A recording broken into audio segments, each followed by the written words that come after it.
And it is, of course, time for the press preview, our first look at the front pages as they arrive. Over the remainder of the hour, we'll be taking a look at what's making the headlines with Anne McElvoy, senior editor at The Economist, and Hugh Muir, print editor for The Guardian's G1. To those two in just a second, but let's take you through the front pages that we have. And you may detect a bit of a theme. Furious William, the headline here. The Duke of Cambridge's reaction to the BBC investigation into journalist Martin Bashir, the lead story for The Guardian. The BBC's lies fueled my mother's paranoia, The Times leading with the same story. Australia's biggest beef exporter has told the FT it could increase UK sales tenfold if the PM agrees a no-tariff, zero-quota trade deal with the country. Afraid that's your lot. Anne McElvoy, Hugh Muir joining us to take you through the couple of papers that we have. And we were just, very good evening to both of you. We were just commenting when we were off air. Lots of news around, but often when there is lots of news around, that means that people working in the offices that you guys work in are generally hard at it. So let's start this evening, Hugh, shall we, with them, with The Guardian, your paper, their take on all of this. Deceitful and damaging. Everyone, of course, leaping on the statements, the incredibly emotive statements from Princes William and Harry.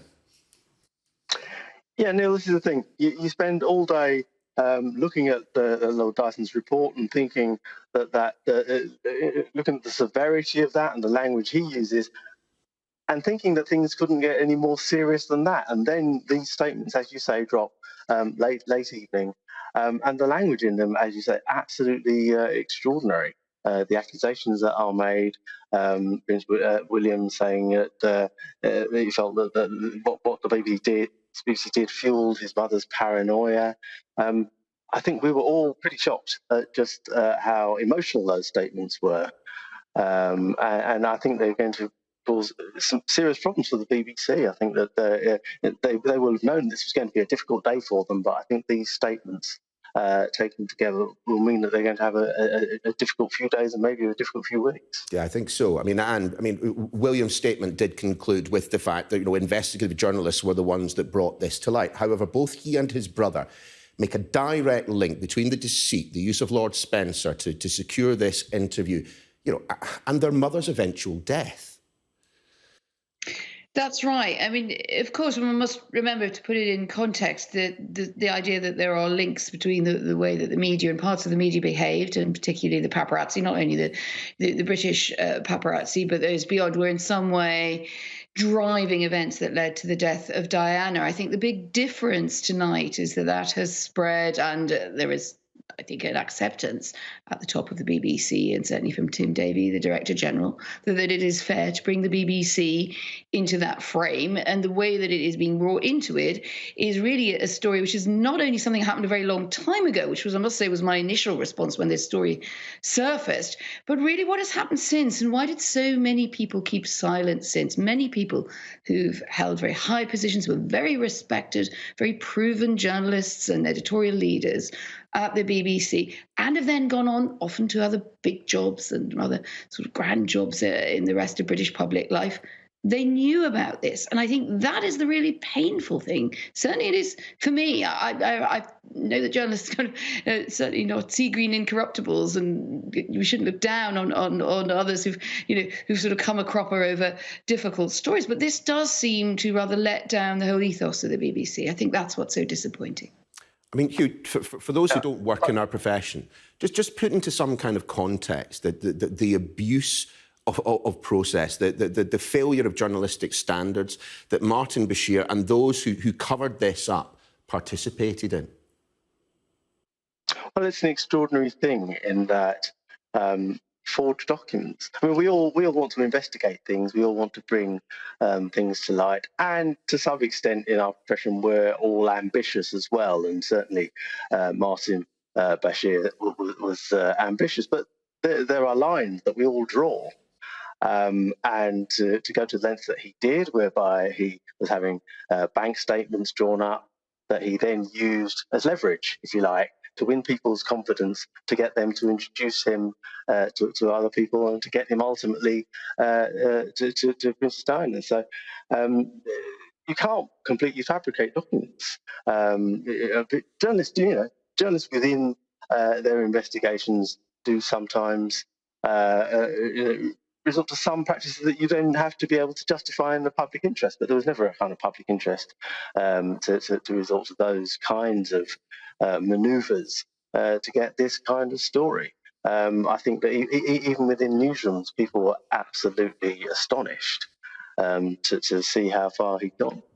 And I'm just going to get our gallery to show our viewers the front page of the Times, and their headlines, a direct quote from the Duke of Cambridge: "The BBC's lies fueled my mother's paranoia." I mean, I was chatting to our royal correspondent earlier this evening, and we were both struck by the tone and the emotion given their position. But are we perhaps guilty of forgetting the fact these were two boys who lost their mother at a really young age? I mean, would any of us react any differently? And perhaps would any of us react, well, we'd all react perhaps more intemperately than the princes have in response to the findings of the Dyson Review?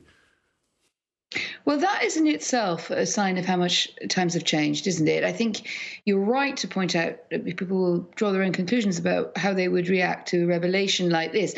But there was an expectation that being a member of the royal family meant that you put stuff away, you kept it under wraps. You didn't let, the old saying was, you didn't let daylight in on magic. That is clearly being bust open a number of times recently, not least very dramatically by that Meghan Markle Prince Harry interview and everything that's followed, and Prince Harry's recent remarks about his upbringing and how he feels, in a sense, that he was kind of failed by the royal institution and by parenting. So it's very interesting also to see that the Duke of Cambridge, Prince William, is also embracing emotional language. He's often seen as the more level-headed of the two brothers. He is the ultimate next in line after Prince Charles to the throne. So it's a bigger deal for him to use this language, but clearly, as you suggest, the two boys do feel that lots of things have come home to roost from so many years ago that perhaps they were expected simply to suffer in silence or tell those close to them, but not to bring into the public domain. And I think the problem here is that has happened. The vector for this has been the BBC and that Martin Bashir's behaviour as he tried to get the scoops that he wanted. It was definitely interesting to the public, but it's very hard to mount a public interest defence for it in terms of legally or morally. I think it's interesting, Neil, that the statements are quite different in that the Williams statement is very specifically about the BBC. He references the BBC directly on many occasions, where Harry's statement is much broader. And it seems if you get to the end of it that Harry's trying to almost pull together all of the reporting, all of their various grievances about the way the press behaved towards their mother in general. And so clearly they have a common anger tonight, but they've expressed it in a slightly different way, which maybe says something about them as people.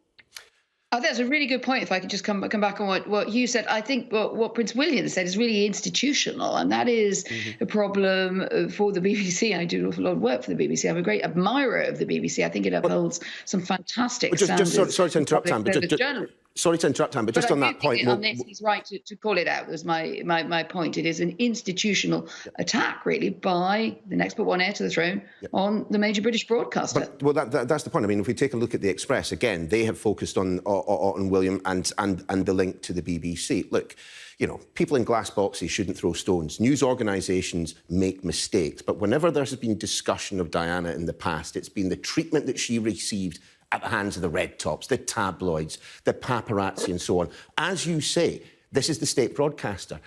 And I don't want to criticise another news organisation, but whither the BBC now?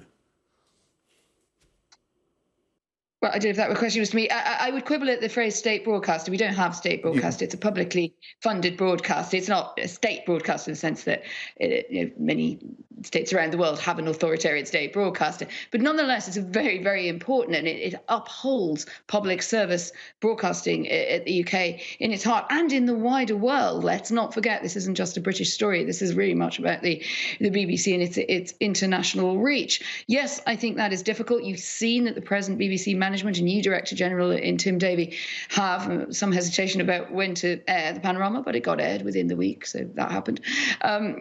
Clearly there is embarrassment about this, a desire to have it all aired and to have it over with.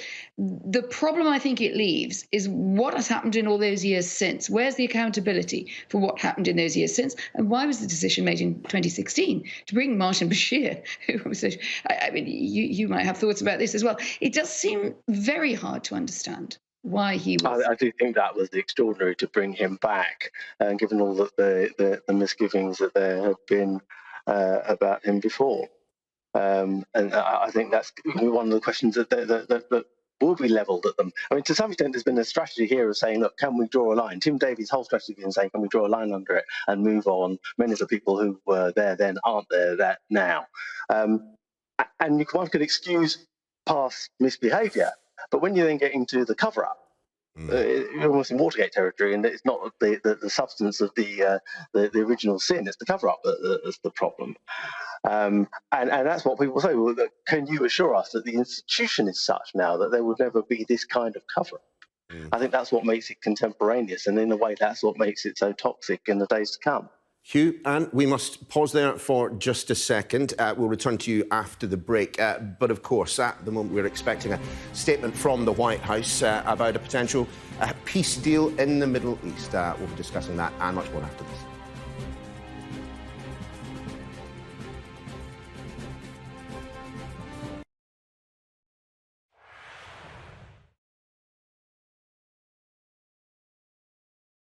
We take you to the heart of stories that shape our world.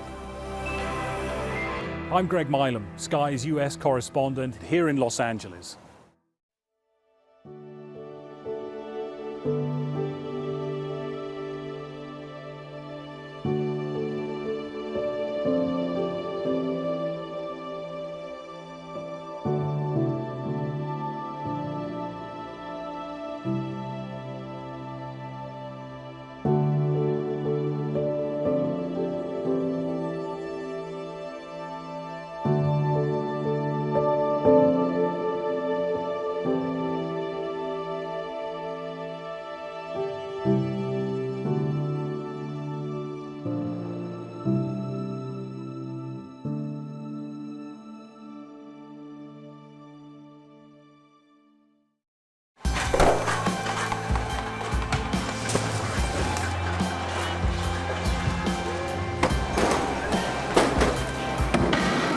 Just made their first move and they've come in firing tear gas. We aim to be the best and most trusted place for news. There are hundreds of these turbines, there are thousands more across Gansu.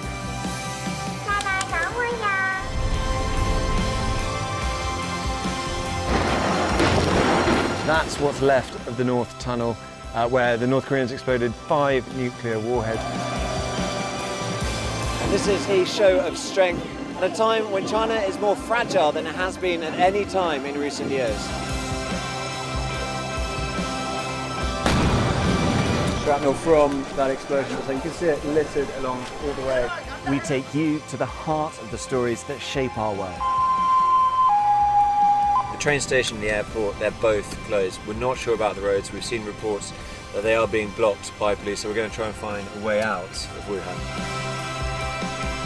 After 5 days stranded here, this is deliverance. We help you understand the world with us.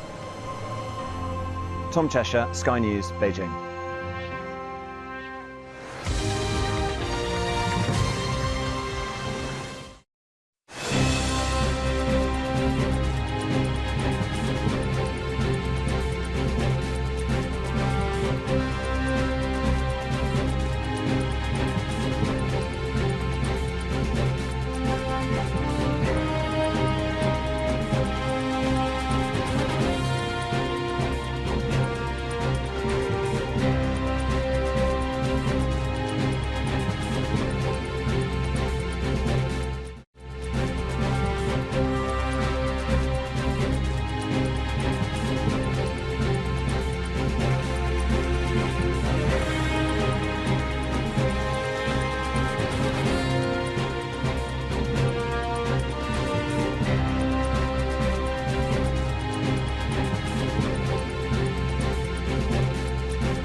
Welcome back to the press preview. Anne and Hugh continue to take you through the papers. And we'll return to The Guardian and, frankly, perhaps on any other day, one suspects that this may well have been the lead story. The talk of a ceasefire between Israel and Hamas. What do you make of this? I mean, clearly there has been some work behind the scenes. The Egyptians have clearly been instrumental in whatever happens. However, we are all once again on tenterhooks to see whether or not the ceasefire actually starts and holds. Well, that's one thing. You're certainly right. This would have, I think, been a much more prominent story there on the front page of one of the serious newspapers had it not been for that BBC story. I think there are a number of angles here, aren't there? One is that the ceasefire was coming.